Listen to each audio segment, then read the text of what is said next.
El almirante Albert es miembro del Foro de Pensamiento Naval, es el más prolífico y brillante de nuestros escritores con sus 94 años y hoy nos va a comentar su artículo del Cuaderno de Pensamiento Naval, la importancia geoestratégica del Océano Índico. Almirante, ¿qué es lo que llamó su atención del Océano Índico? Pues por dos razones. Por su independencia, por su importancia geoestratégica y por su importancia geopolítica. Estos son dos términos que se suelen emplear de una manera no diferenciados y con frecuencia erróneos. Y por lo tanto, quizás resulte oportuno hablemos un poco de las definiciones, porque las definiciones aclaran los conceptos. Hay un caso clásico, me parece oportuno hablar, que es el caso le pasaba al filósofo griego Sócrates, que cuando venían un general victorioso con sus laureles y tal, siempre les atajaba, le decía: general, ¿qué es el valor?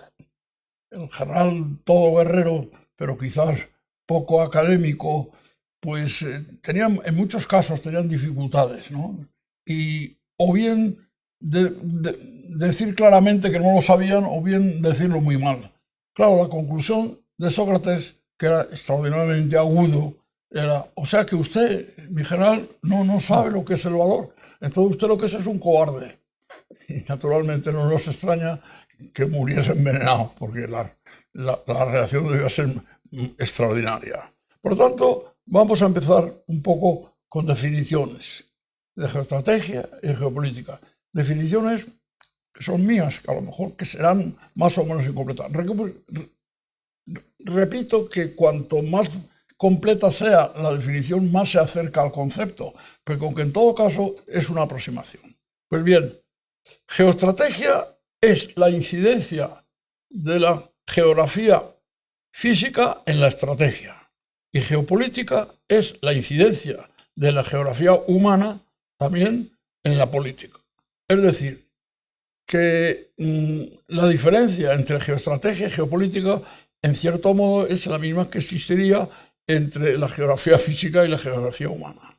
Pero esta estrategia y esta política no son independientes, porque, por ejemplo, un ejemplo, vamos a considerar un factor estratégico y ver qué relación tiene enseguida con un factor geográfico. Por ejemplo, pensemos en un desierto geográfico. Desierto geográfico es un factor de la geografía física. Bueno, pues un desierto geográfico lleva consigo que ese desierto sea también un desierto humano, que sería entonces un factor político.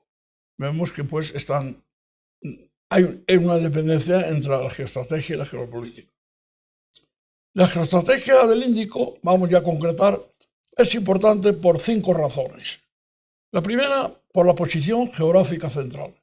El Océano Índico está entre África y entre Oceanía y limitado al norte por Asia, y detrás al noroeste por Europa.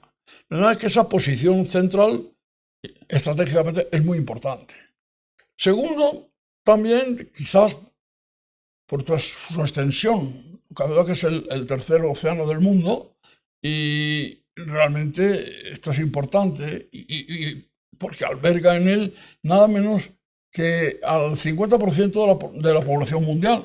Tenemos potencias demográficas, en primer lugar, directamente la India, con 1.200 millones de habitantes, siguiendo muy de cerca ya a China, y dice que la va a alcanzar. Tenemos a Indonesia, tenemos a Pakistán, a Bangladesh, etc. Es decir, que tienen el 50% de la población del mundial está a su alrededor. Tercero, por la riqueza del petróleo. El petróleo, ya sabemos que en el Golfo es una fuente de recursos. Y cuarto, por la existencia de potencias nucleares. O sea, tenemos a la India, que es una potencia nuclear, y tenemos a Pakistán, potencia nuclear. Y ya finalmente, por el interés que las grandes potencias como Rusia, como los Estados Unidos y China, de tener una presencia aeronaval. Y por otro lado, y esto es en cuanto a, a la importancia desde un punto de vista geoestratégico y desde un punto de vista geopolítico, la primera es la razón porque en esos países costeros existen diferentes etnias y diferentes religiones. Y además también porque en muchos casos las fronteras no están definidas. Y además por lo que hemos dicho antes también, porque está el 50% de la población mundial. Estas son las razones fundamentales. Muchas gracias, almirante. Quería preguntarle cuál es la importancia geoestratégica más relevante de los archipiélagos independientes del Océano Índico. Bueno, en primer lugar, antes de concretar la pregunta hacia el Océano Índico, voy a explicar un poco qué pasa con la importancia de todo océano. Bueno, pues todo océano, todo archipiélago, que he querido decir, tiene una característica fundamental que se puede aplicar también a una isla, ¿no? Y en primer lugar, porque supone una ampliación territorial en posesión de un Estado. O sea, eso es una ampliación de su importancia. En primer lugar, por el territorio en sí. Pero como todos sabemos, ese territorio lleva consigo el concepto de mar territorial, que es un perímetro de 200 millas. Y después de esto viene el territorio propio de la zona contigua, que son otras 24 millas. Y finalmente también la zona territorial de lo que se llama la zona económica exclusiva, que es de 200 millas de radio. De manera que una isla, por pequeña que sea, ya tiene alrededor de ellas una superficie grande, que siempre va en beneficio del territorio al que pertenece. Y naturalmente también a su vez eso aumenta la riqueza de ese territorio, la importancia, y también lleva consigo la contrapartida de la necesidad de que tendrá que defenderlo. Y por lo tanto, si es ventaja, porque por el aumento del territorio supone un aumento de la riqueza, pues la riqueza pesquera o mineral, o sea, por otro lado también la necesidad de defenderla, porque como se ha demostrado en las guerras anteriores, en el conflicto de las Malvinas, la defensa de toda isla está en la mar. Y la defensa del territorio, por supuesto, está en la mar porque es un conjunto de islas. Vamos a hablar ahora sobre la primera parte de la pregunta, que es referente a los archipiélagos independientes.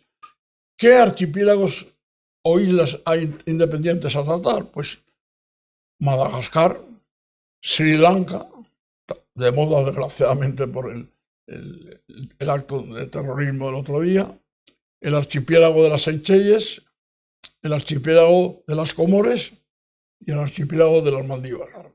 Madagascar es la cuarta isla del mundo en cuanto a superficie.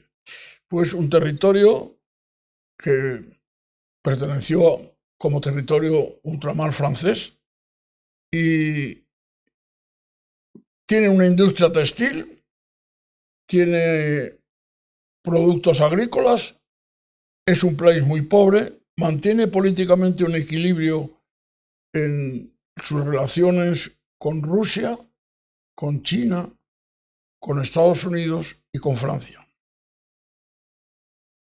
Pasamos entonces a Sri Lanka. Sri Lanka tiene una situación geobloqueante respecto a la India y respecto al tráfico marítimo. Tiene una economía moderna en cuanto basada en la industria. Tiene una situación geoestratégica importante, está bloqueando a la India y el problema que ha tenido siempre es un problema de secesión de la etnia tamil, situada al norte de la isla, que ha tenido muchas guerras civiles y mucha inestabilidad. Tiene quizás el Producto Interior Bruto más alto de todo el sudeste asiático. este reciente acto de terrorismo producido o provocado por el Daesh, ha asumido, yo creo que va a suponer, una pérdida importante en cuanto a su economía, porque la seguridad personal está en peligro hasta tal extremo de que ayer precisamente vi en un artículo que decía que la Iglesia Católica en Sri Lanka acaba de ordenar que no se realicen misas, porque eso supone un peligro para todos. Van a cerrar todas las iglesias del peligro que supone la asistencia allá. Como característica importante es China tiene un puerto ya aquí en esta isla que forma parte de lo que luego hablaré de lo que se llama el collar de perlas. Es un sistema de aprovisionamiento logístico para garantizar la seguridad de sus productos energéticos que tiene que importar. Pasamos ahora al archipiélago de las Seychelles.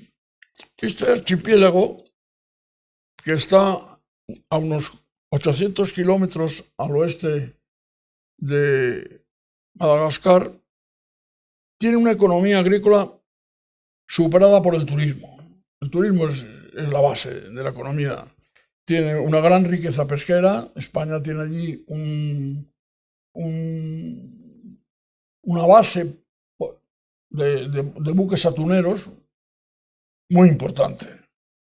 Tiene también, por su posición hacia el este, dentro de la parte meridional del Océano Índico, estratégica e importante, hasta tal extremo de que incluso hasta ahí llega la célebre operación antipirática Atalanta, que está basada en la parte de Suez, bajo de la parte de Somalia, en el Cabo Gaddafi, todo orientado al este-oeste, para localizar a los piratas, pues llega hasta allí, porque como toda la costa africana es de riqueza pesquera, hay barcos de pesca, por lo tanto hay materia para los piratas.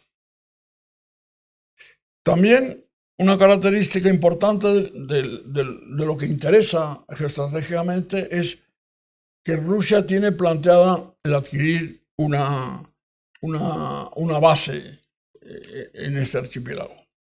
Pasamos al archipiélago de las Comores, que consta de 4 islas y numerosos islotes, y está situado dentro del canal de Mozambique. Por lo tanto, estratégicamente es importante porque controla a todo el tráfico marítimo, o mejor dicho, capacidad de controlar a todo el tráfico marítimo que pasa en dirección norte-sur por el canal de Mozambique. De aquí, el próximo que vamos a describir es el archipiélago de las Islas Maldivas, que está constituido por unas 1.200 islas y que es un estado independiente. Su situación estratégica central al sur de la India es importante.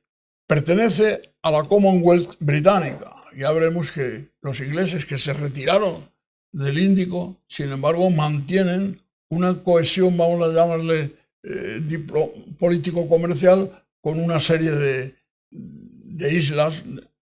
Entre ellas están las islas de las Maldivas. China, además, tiene en estas islas una base aeronaval que viene a corroborar lo que he dicho antes de la importancia que las grandes potencias le dan al Índico.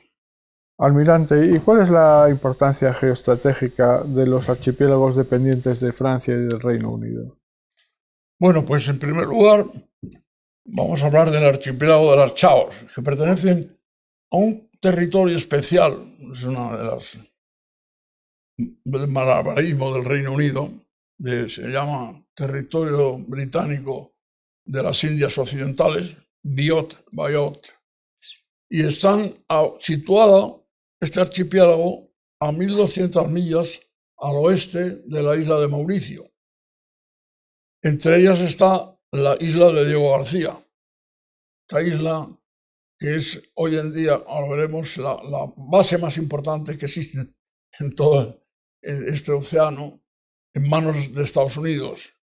Lleva el nombre de Diego García, que fue un español vinculado un poco a Portugal y que después, ya como cosa anecdótica, formó parte de la dotación de Juan Sebastián Elcano en su primera vuelta al mundo, que ahora conmemoramos hace 500 años.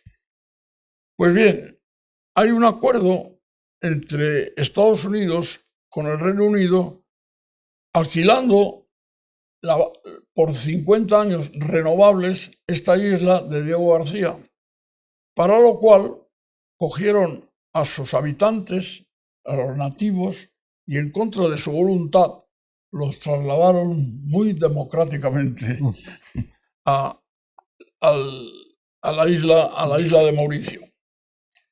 Para lo cual entonces se le dio a Mauricio, se le dio un dinero y además lleva consigo el traslado completo, vamos a decir, de la importancia de la propia isla en cuanto a lo que se refiere, vamos a llamarle geopolíticamente, porque le quitaron a sus habitantes, que por un lado yo he leído que eran 18.000, pero por otro lado hay otra fuente que dice que son 4.000. Y precisamente en estos días ha habido una resolución del Tribunal Internacional de La Haya en la que le dicen a Inglaterra que tiene que devolver a la isla de Diego García, que pertenecía al archipiélago de las Chagos, que se lo tiene que devolver a la isla de Mauricio. Esta decisión de ese tribunal no es vinculante.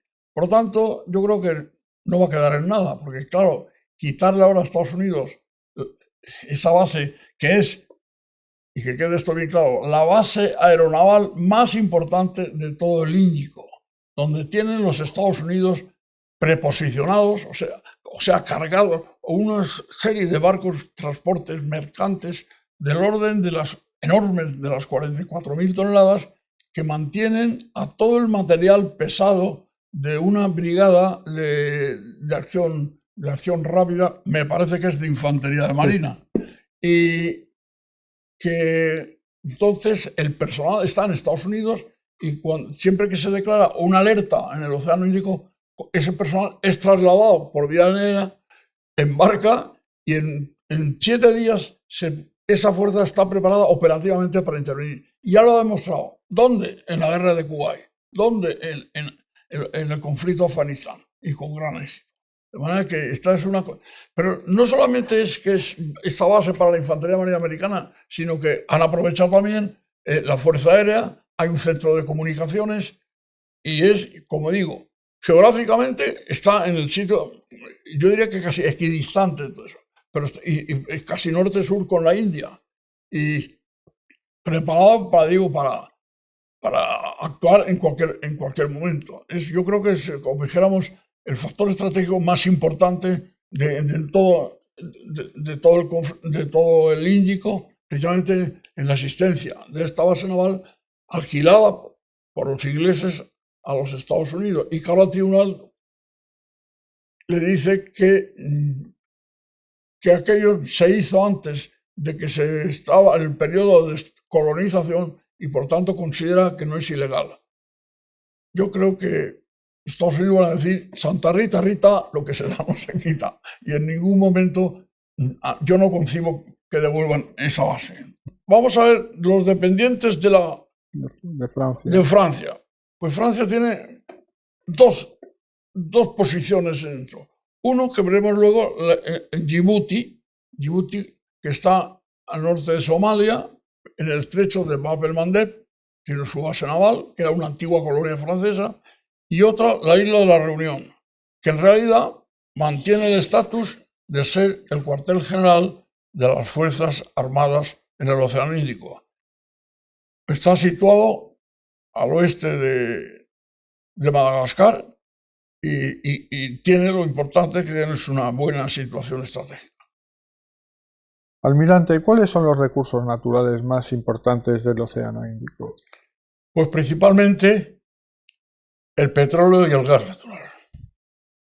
Estos están básicamente en el Golfo Pérsico, pero también en Arabia Saudita y en Indonesia. En segundo lugar, están los minerales en Sudáfrica.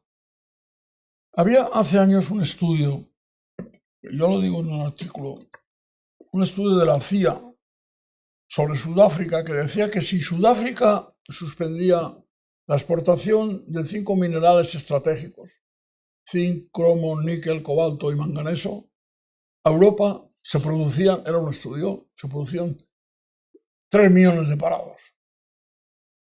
Quería decir esto para ver la importancia, o sea que mineralmente es una potencia, Sudáfrica, además de su situación estratégica. Y además que Sudáfrica tiene una característica, que yo creo que es el único país de África que es occidental en su vida, es un país europeo completamente, aunque haya habido apartheid y problemas, pero lo que destaca es su riqueza mineral y luego su importancia geoestratégica, porque es una zona de convergencia, como veremos ahora, del tráfico marítimo. Bueno, siguiendo con la riqueza, pues tenemos también el caso de Indonesia, que incluso tiene petróleo y también tiene una riqueza minera grande. La India, que es un subcontinente, además de tener productos, tiene también uranio y sobre todo en productos agrícolas es la segunda productora del mundo en arroz y la tercera en cereales. En toda la plataforma continental de África, de la costa oriental de África, existe una gran riqueza pesquera. Por lo tanto, es uno de los recursos, yo creo que a destacar. Almirante, ¿qué nos podría decir sobre el tráfico marítimo en el Océano Índico? Bueno, pues yo creo que el tráfico marítimo es el factor estratégico más importante del océano. Porque hay dos clases de tráfico. Podríamos decir, uno, el interior, llamémosle relativamente interior, el que procede y termina en el Índico, y luego el que podamos decirle de altura o de paso. Claro, en el interior, pues si tenemos en cuenta que alrededor del Índico hay nada menos que 28 naciones y de distinta entidad, con sus riquezas naturales, con sus necesidades de comercio, pues ese es importante. Ese tráfico marítimo entonces constituye, pues vamos a decir, un sentido leste-oeste.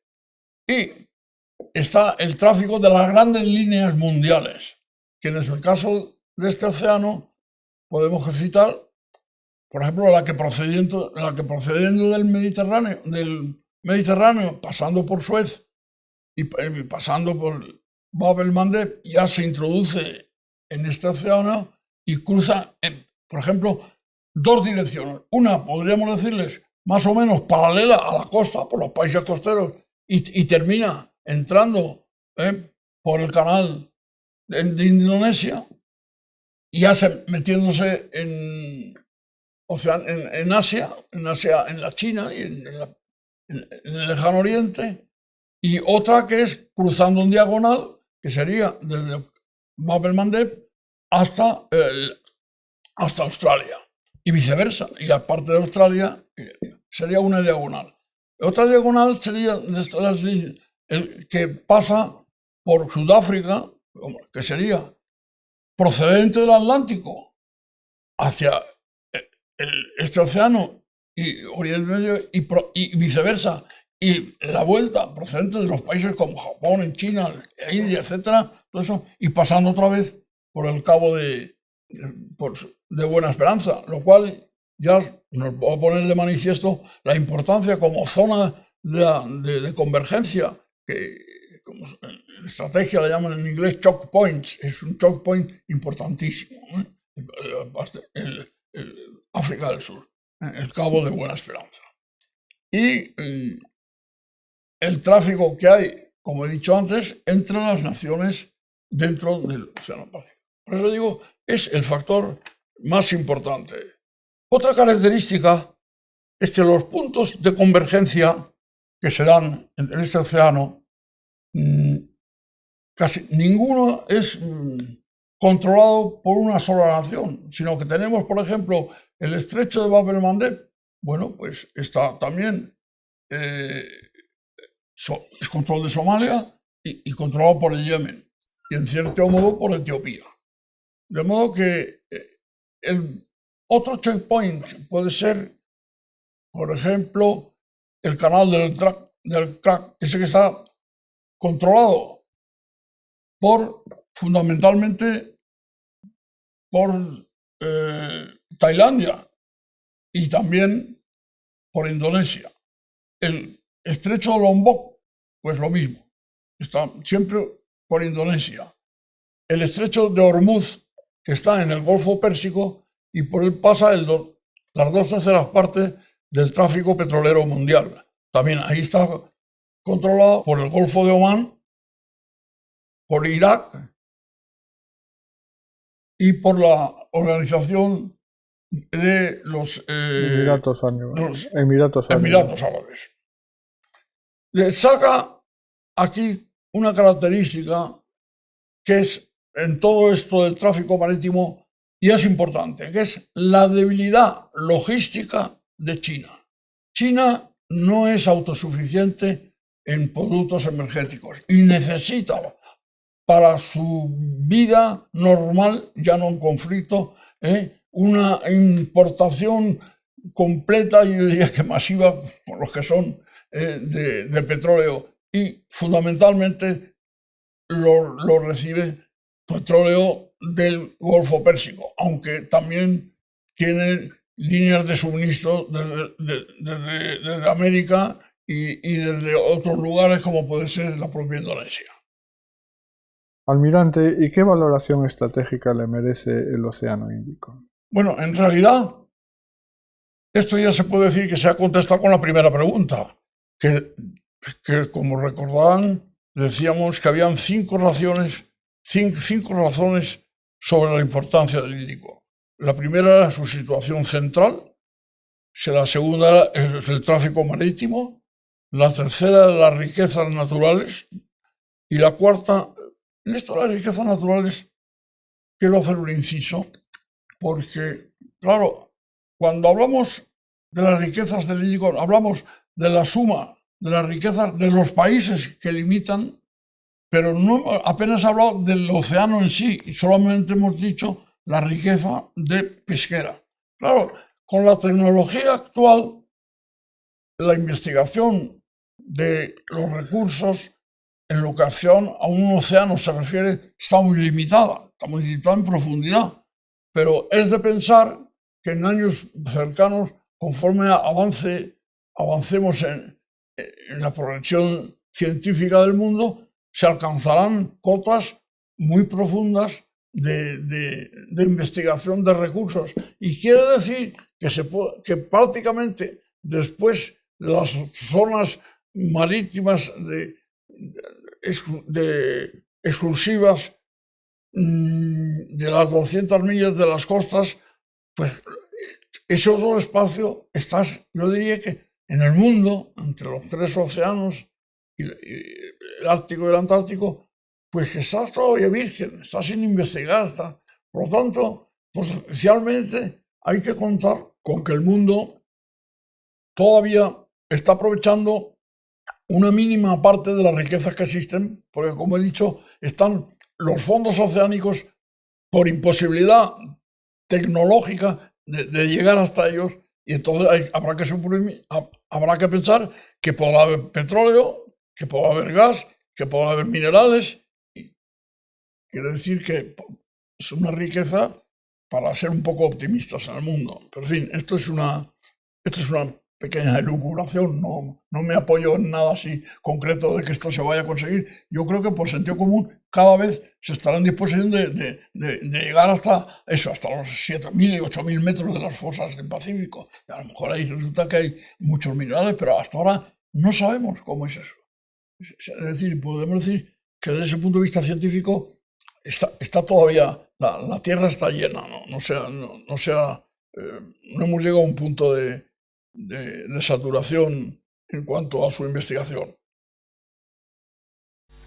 Por tanto, he dicho que como primer lugar está las 5 razones que dimos, que era la situación central, el tráfico marítimo, las riquezas naturales, el gran interés que todas las potencias tenían y el establecimiento de la India y Pakistán como es importante, como naciones que son potencias nucleares. También es importante la proyección marítima de países tan poblados como la India, con sus 1.300 millones, como Pakistán, me parece que son 160 millones, o como Australia, también tiene más de 80 millones. La India es la potencia más importante que existe en el Índico, pero sin embargo, como veremos en las conclusiones, no tiene el suficiente poder para controlar este océano. La única nación con capacidad hoy en día de ejercer un control del océano Índico son los Estados Unidos. La China está progresando mucho, pero todavía le falta para llegar a poder tener una fuerza muchísimo mayor de la que dispone ahora. Pues bien, otra cosa que hemos dicho es, en esta valoración, es la importancia de estas naciones importantes, por su importancia demográfica, como es la India, Pakistán y Australia. Importante también para la isla, para la importancia de la India, es la posición de flanco que tiene respecto al tráfico marítimo. Las líneas más importantes, pues, es quizás entre zona al este-oeste, y veremos luego cuál es la estrategia de China para contrarrestar el poder que contra ella podría suponer esas líneas de comunicaciones este-oeste. Almirante, ¿nos podría hacer algún comentario sobre la estrategia del collar de perlas? Pues sí, consiste en el arrendamiento por tiempo limitado de puertos e instalaciones logísticas para garantizar el aprovisionamiento marítimo energético, fundamentalmente por parte de China, así como también su libertad para emprender acciones marítimas y militares. Estos puertos son en la isla de Hainan, este es suyo, porque la isla de Hainan es suya en el sudeste asiático. Luego en Camboya, en las islas de Andamán, donde tienen una base militar china también. En Birmania, ahora se llama Myanmar, el puerto de Chittagong. En Sri Lanka, puerto de Nabambata. En las Islas Maldivas, el puerto de Marao. En Pakistán, en el Yemen y en el Sudán. Almirante, usted en su artículo hace unas consideraciones finales. ¿Nos podría indicar cuáles son las que cree usted más relevantes? Bueno, es muy difícil saber. Yo diría que hay algunas que están como empatadas. Pero en fin, yo voy a exponer las que considero que son más importantes. Y son, en primer lugar, las altas tasas de crecimiento demográfico cuando exista, en el caso de existir, que de hecho existe, una distribución irregular de la renta. Este es un factor importante de inestabilidad. A su vez, en segundo lugar, los grandes movimientos migratorios. La falta, en tercer lugar, de fronteras naturales. Y la cuarta, la diversidad de razas y religiones que hay entre esos 28 países. Segundo, la India, a pesar de su potencia militar, carece de capacidad de control de este océano. Está tratando de potenciar sus bases en sus islas como Andamán, su presencia potenciando su submarina y su aviación. Los Estados Unidos, a su vez, mantienen una presencia constante naval permanente en el Índico, materializado en la quinta flota de su armada en este teatro. Y a su vez tienen el cuartel general de la sexta flota, que como hemos dicho se complementa con el material y las fuerzas que tienen en la isla de Diego García, que yo no sé si lo he dicho antes, pero la isla de Diego García, además de la Brigada de Infantería Marina, del material pesado, tiene un centro importante de comunicaciones y, por supuesto, una base aeronaval aérea. Pues bien, los Estados Unidos, como he dicho, mantienen esa presencia naval permanente en el Índico. Es decir, que la quinta flota está allí. Pero se dice que operativamente, es casi como doctrina, que en una operación naval no se pueden participar dos grupos de ataques de portaaviones. Porque hay que pensar que un portaaviones tiene un control aproximadamente de 500 millas de radio, cerca de 1000 kilómetros, con sus fuerzas, sus submarinos destacados, sus buques destacados, su aviación permanente de patrulla marítima. Además que es una zona que se va moviendo de nada menos que de 500 millas de radio. Por tanto, dicen que no se puede, se decía que no era manejable o no era practicable el que interviniesen en cualquier operación más de dos portaaviones, de dos fuerzas de ataque portaaviones. Y la realidad demuestra que no es así, puesto que en el conflicto de Afganistán llegó un momento que estuvieron operando nada menos que 4 grupos de ataque de 4 portaaviones. O sea, imaginemos, cada uno tenía 500 kilómetros. Escogerse, yo creo que en medio océano, pues a pesar de todo, fueron capaces de operar positivamente y perfectamente coordinados.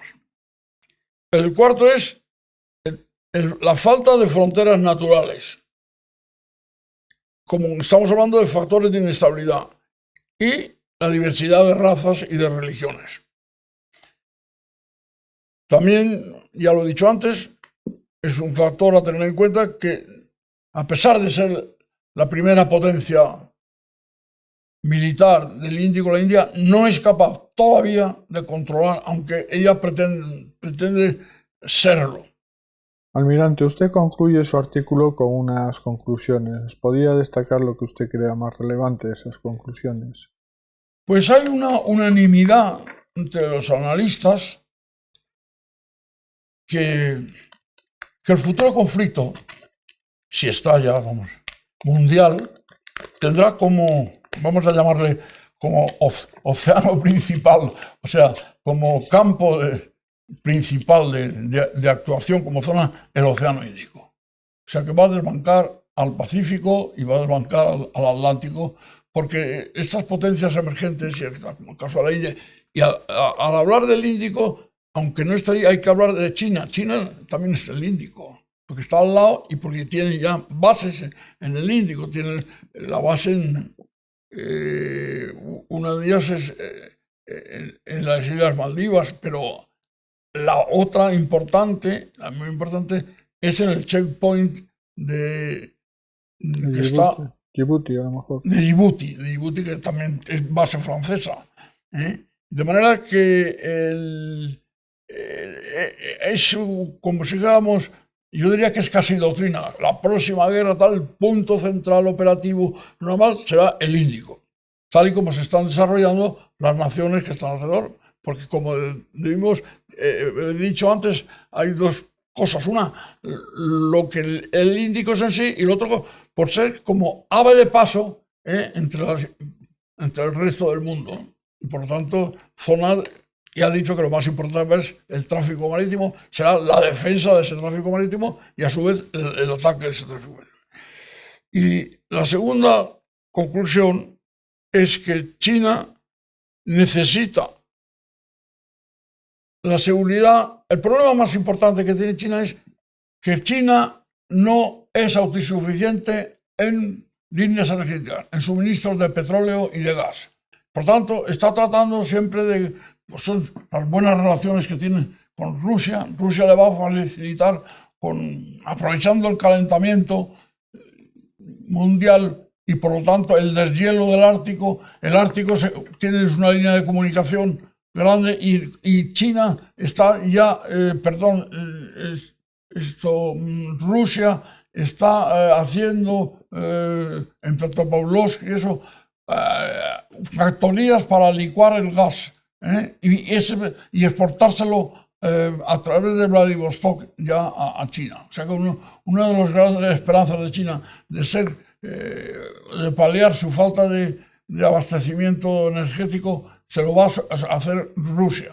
Por eso se dice, que las relaciones de China y Rusia ahora están mejor que nunca y complementarán a esa línea que hemos dicho que partiendo del Golfo Pérsico pues es de suministro, y que para eso ella ha desarrollado la estrategia del collar de perlas, con una serie de bases de donde pueden actuar sus fuerzas, que además tiene otro aspecto que no lo he dicho antes, que ese collar de perlas a su vez puede tener, y de hecho va a tener, algunos canales transversales de comunicaciones terrestres para enlazar con lo que a mi juicio es la infraestructura más importante que tiene el mundo ahora, y es la ruta el cinturón y la ruta de China, que es la antigua Camino de la Seda, ruta de seda, y luego eso en cuanto al cinturón. En cuanto a la ruta, es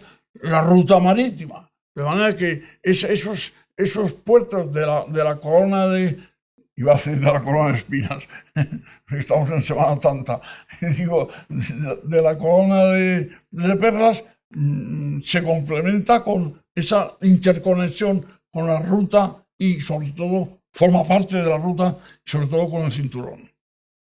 Almirante, pues muchas gracias por darnos su visión sobre la importancia geoestratégica del Océano Índico, que sin duda ninguna es, por todos los autores, el centro de gravedad estratégico mundial. Y aprovecho para quedar con ustedes para la próxima ocasión y espero tener al almirante muy pronto con nosotros. Muchas gracias.